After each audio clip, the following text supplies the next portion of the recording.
হাতে smartphone, cricket প্রেমী ভারতীয় দর্শকদের চোখে ঘুম নেই। ফোনের স্ক্রিনে বিরাট কোহলি তখন বল মাঠের বাইরে পাঠিয়েছে, উৎসব করলো ওরাও, আনন্দের চিৎকার করে ওঠে। বছরের পর বছর ধরে এই দৃশ্যটার সঙ্গে পরিচিত ঘটেছিল কোটি কোটি ক্রিকেট প্রেমীদের কাছে। কারণ আইপিএল দেখা যেত বিনামূল্যে, কিন্তু এবার আজ এমনটা হচ্ছে না। কারণটা আর কেউ নয়, মুকেশ আম্বানি ভারতের শীর্ষস্থানীয় ধনকুবের সম্প্রতি অধিগ্রহণ করেছে জনপ্রিয় ডিজিটাল প্ল্যাটফর্ম হটস্টার। নাম পাল্টে হয়েছে জিও হটস্টার। এতদিন ক্রিকেট ভক্তরা অভ্যস্ত ছিলেন বিনামূল্যে আইপিএল দেখায়, কিন্তু সোমবার সকালে হঠাৎ করে সেই প্ল্যাটফর্ম থেকে একটা বড় ঘোষণা, এবার থেকে বিনামূল্যে আইপিএল দেখার দিন শেষ। খবরটা মুহূর্তেই ছড়িয়ে পড়েছে সামাজিক যোগাযোগ মাধ্যমে।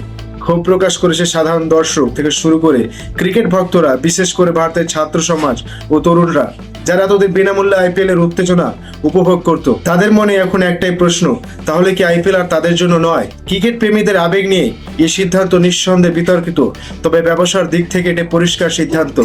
বাজার বিশ্লেষকদের মতে বিনামূল্যে আইপিএল সম্প্রচারে বিজ্ঞাপনের আয় থাকলেও অর্থনৈতিকভাবে সেটা লাভজনক ছিল না। আম্বানি জানেন মানুষ আইপিএল দেখতে বাধ্য, এই সুযোগই তাকে কাজে লাগাতে চাইছে।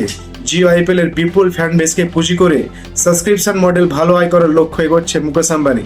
অর্থাৎ এবার অর্থনীতির দর্শকদের ক্রিকেট থেকে দূরত্ব মেনে নিতেই হবে।